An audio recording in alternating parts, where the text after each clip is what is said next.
असेल तर मोदीजींनी परत इलेक्शन घ्या. जो GR निघालाय तो पण आता हे गाजरच असावा असा आमचा आरोप आहे त्या ठिकाणी. या बातमीचे प्रायोजक RS मोगले, साठी गल्ली, सोलापूर. नेपाळ आणि भारतामध्ये लोकशाही आम्ही जिवंत ठेवत आहोत. भारतामध्ये संविधानाचा आदर आम्ही करत आहोत. आणि आज हे तुम्हाला होताना दिसतंय भारतामध्ये एक अनडिक्लेअर्ड इमर्जन्सीच होताना दिसते. हिम्मत असेल तर मोदीजींनी परत इलेक्शन घ्या. जो GR निघालाय तो पण आता हे गाजरच असावा असा आमचा आरोप आहे त्या ठिकाणी. आणि दुसरी गोष्ट, जो आवाज आजपर्यंत ओबीसीसाठी राहुलजी आमच्या नेत्यांनी उचललाय, त्याच्यासाठी महत्वाचं म्हणजे कास्ट सेन्सस होणं हे महत्वाचं आहे. ते टाइम बाउंड झालं पाहिजे. ते तुम्ही कधी करणार आहात त्याच्यासाठी, जसं तेलंगणामध्ये प्रश्न विचारले ते काही डिक्लेअर करत नाही, म्हणून हे सगळं हवेत असणाऱ्या गोष्टी आहेत. सगळ्या एक समाजामध्ये तेढ निर्माण करण्याचा प्रयत्न आहे भाजप. उपराष्ट्रपतींच्या ह्याच्यात पण ज्या पद्धतीत किरण रिजिजूजी म्हणाले आणि ज्या पद्धतीत त्यांनी विरोधक खासदारांना थँक्यू म्हणाले, ह्याचा अर्थ ज्यांच्यावर ईडी आणि CBI ची भीती दाखवून किंवा ज्यांच्यावर ऑलरेडी केसेस चालू आहेत त्यांना विकत घ्यायचा प्रयत्न.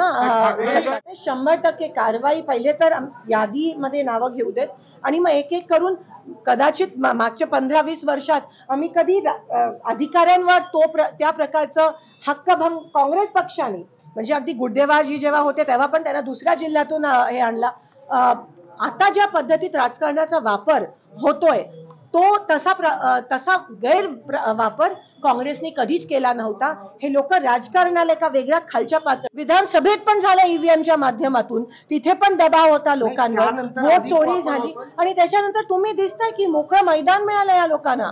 सगळीकडे टेंडर, सगळीकडे पैसे, सगळीकडे शो, सगळीकडे क्रेडिट. तेवढंच आहे. खरं तळागाळात जाऊन कोणी इकडे रस्त्यावरचा नेता, ज्या पद्धतीत एक महिला IPS ऑफिसर शी बोलण्यात आलं, ज्या पद्धतीत एका चांगल्या पारदर्शकपणे काम करणाऱ्या महिला ऑफिसर वर एक अहंकार आपल्याला दिसून येतो.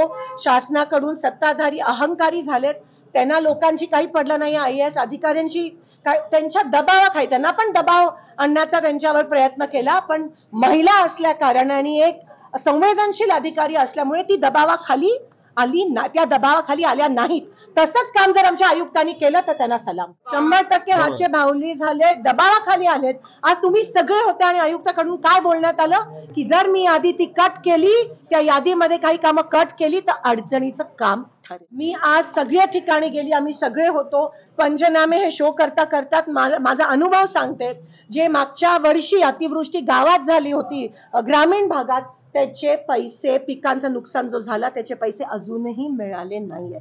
मी तुम्हाला लिहून देते आजच्या तारखेत जे आज पंचनामे करतात ते पण आरोप आहे की काही लोक म्हणाले, तिकडचे राहणारी लोक तोंड बघून पंचनामे करतात. मी तुम्हाला लिहून देते 1 वर्षात हे पैसे मिळणार नाहीयेत. हा, निवडणुका घोषित झाल्या तर लगेच दुसऱ्या दिवशी पैशांची बात.